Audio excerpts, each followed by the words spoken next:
dadkeenu ilaa ma ay aqoonta qadariyaan oo ay jeclaadaan horumar gaari maayaan diin hambalyeynaya hooyo ilaahay maxaan ku raaa guusha halka idin soo gaarsiiyay ilaahay ha idin sii wado ha idin sii dalaacsiiyo ardayda kuuliyadda caafimaadka guud ee public health ee jaamacadda adna aadan ayaa waxa maanta oo bilaabmay difaacashada buugga qalin jabinta ee waxbarashada heerka labaad ee masterka taasoo noqonaysa dufcaddii koowaad ee ka qalin jabisa kuuliyaddaasi waxaana munaasabad kooban oo ka dhacday hoolka jaamacaddaasina ka hadlay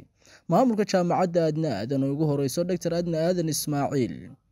iyo Axmed Maxamed Cadaad oo ah gudoomiye ku-xigeenka jaamacadda qaybta akaademiga waxayna yiraahdeen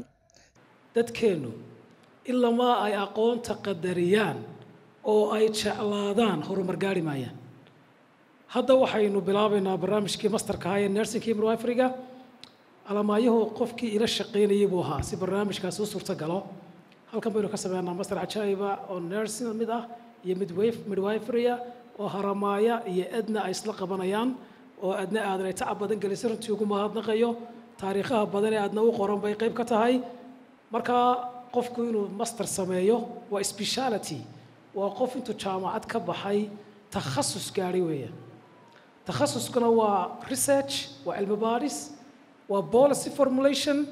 waa strategic planning waa halka ummadda laga haga weeyaan waa halka ummadda laga dhisa weeyaan waa waxa ay ummaddeenu u baahantay weeyaan ummaddeenu research fara badan may qorin waynu cusubnahay albaabada dadka furayaatiin Actually, this day, this event reminded me, remembering me,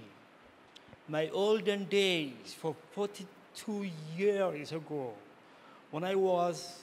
defending a thesis talk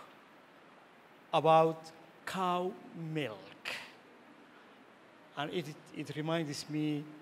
a very, very, very, very mixed feeling. Therefore, I can't say, I can't compile to a few small words. I am giving you to my thanks. I congratulate you. It's a good event. It's a crucial event. diin hambalyeynaya hooyo ilaahay maxaan ku raaa guusha halka idin soo gaarsiiyay ilaahay ha idin sii wado ha idin sii dalaacsiiyo marka istajiya waa wixii aad samayseen defense-ku explain waxaad u micnaynaysaan study-ga aad samaysay qof ka dhaadhici weeyaan that's all marka u tabi wixii aad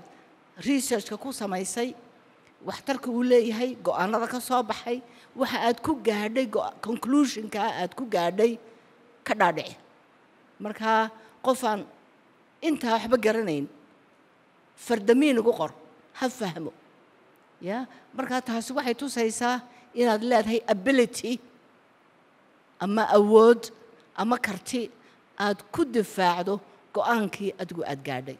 sidoo kale waxa isla maanta imtixaankoodii ugu dambeeyay u fadhiistay kuuliyadda midwifery-ga ee isla jaamacadda adna aadan waxaana iyaduna halkaasi ka hadashay Ifraax Maxamed Cumar oo ah dhinka kuuliyaddaasi taasoo faahfaahisay muddadii ay ardadani soo wadeen kuuliyaddaasi ay maanta imtixaankeeda u fadhiisanayaan waxaan ahay dhinka midwifery-ga jaamacadda adna aadan university maanta waxaa noo bilaabmay oskigii ardayda imtixaankay ku qalin jabinayeen waa 63 arday oo midwife waxaan u rajaynayaa ardaydeeda guul insha Allah inay wada baasaan iyo mustaqbal wanaagsan ardaydaas oo 4 sano soo dhiganayay 4 sano soo dhameeyeen maanta ayaa insha Allah imtixaankii ay ku qalin jabinayeen ay kaga baxayeen jaamacadda ay galayaan Cabdirasaaq Cumey MMTV